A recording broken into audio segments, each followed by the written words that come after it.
Bismillahirrahmanirrahim. Assalamualaikum warahmatullahi wabarakatuh. Baiklah, saya Syafitri Raidatul Mardiah dengan NIM 2121144.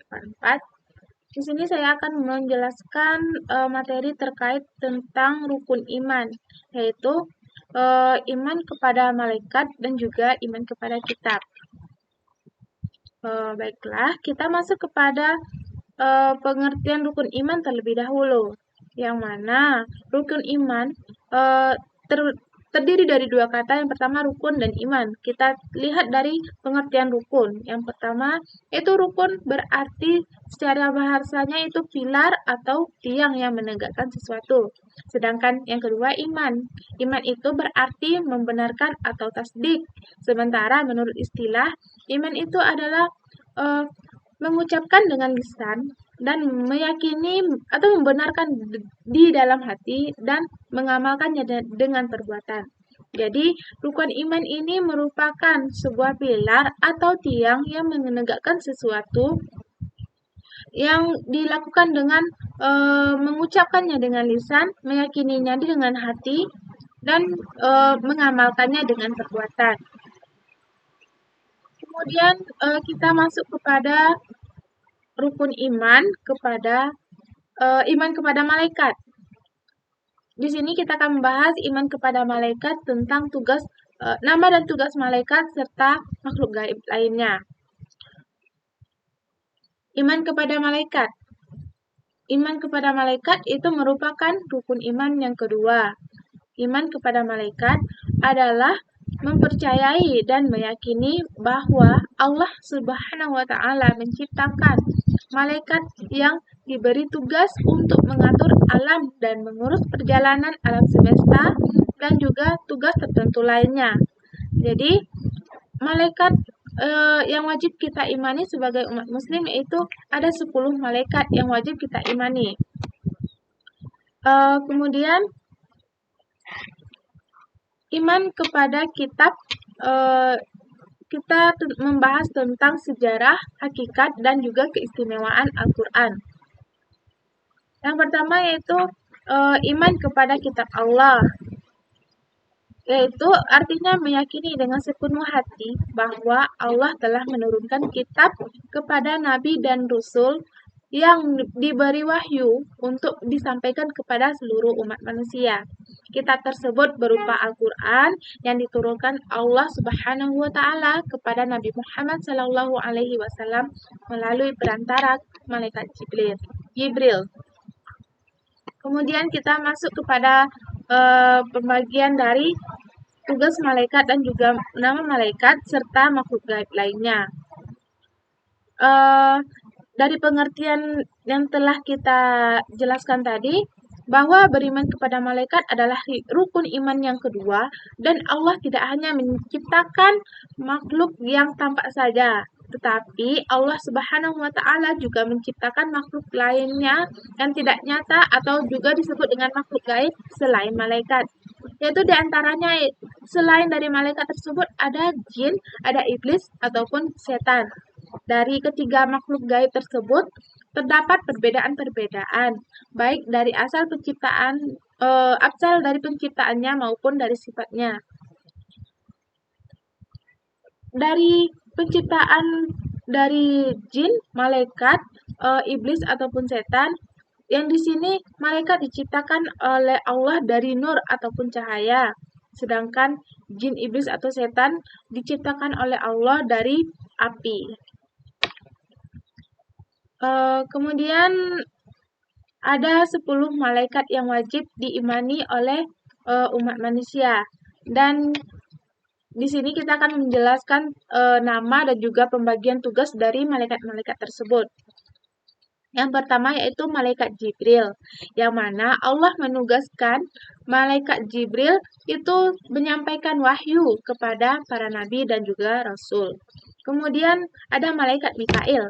Malaikat Mikail ini malaikat yang ditugaskan oleh Allah untuk membagi dan mengatur rezeki untuk kesejahteraan makhluk Allah. Kemudian Yang ketiga itu ada malaikat Israfil, yang mana malaikat Israfil ini itu ditugaskan dan diperintahkan oleh Allah untuk meniup sangkakala di hari kiamat kelak. Yang kemudian itu ada malaikat Israel.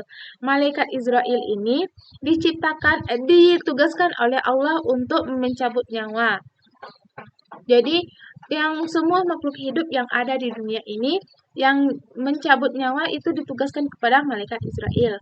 Yang kemudian itu ada malaikat Munkar dan Nankir, yang mana Allah menugaskan malaikat Munkar dan Nankir ini untuk menanyai dan memeriksa amal perbuatan manusia saat di dalam kubur, yaitu menanyai dan memeriksa amal perbuatan yang telah dilakukan oleh manusia tersebut selama kehidupannya di dunia. Kemudian ada malaikat rakib. Malaikat rakib ini diciptakan oleh Allah dan ditugaskan oleh Allah untuk mencatat amal baik manusia.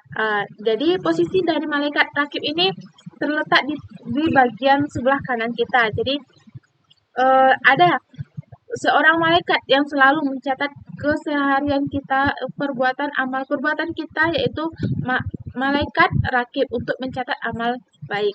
Kemudian ada malaikat atid. Malaikat atid ini tugasnya yaitu mencatat amal buruk manusia. Jadi amal baik kita dicatat oleh malaikat rakib, sedangkan amal buruk kita dicatat oleh malaikat atid.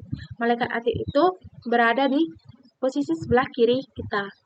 Kemudian ada malaikat Malik. Malaikat Malik ini ditugaskan oleh Allah untuk menjaga pintu neraka. Kemudian yang terakhir ada malaikat Ridwan.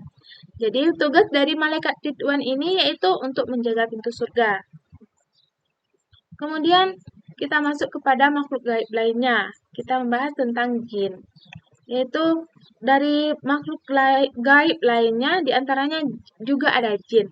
Yang mana jin itu juga banyak, sama seperti malaikat. Namun kalau untuk malaikat ada 10 yang wajib kita imani. Sedangkan jin itu juga terdapat banyak-banyak nama jin. Yang diantaranya itu yang pertama ada nama jin tersebut jin Kafandar.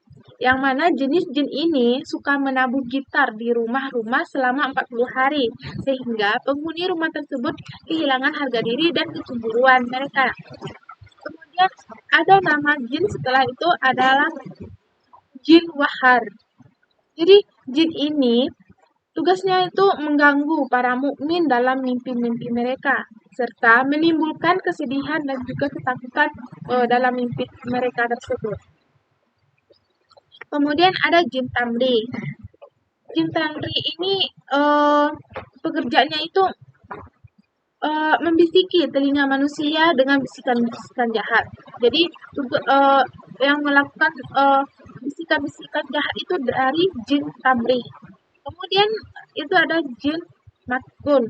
Jin matkun ini bisa menyerupai berbagai wajah kecuali wajah Rasulullah Shallallahu Alaihi Wasallam dan juga menipu manusia melalui cara tersebut.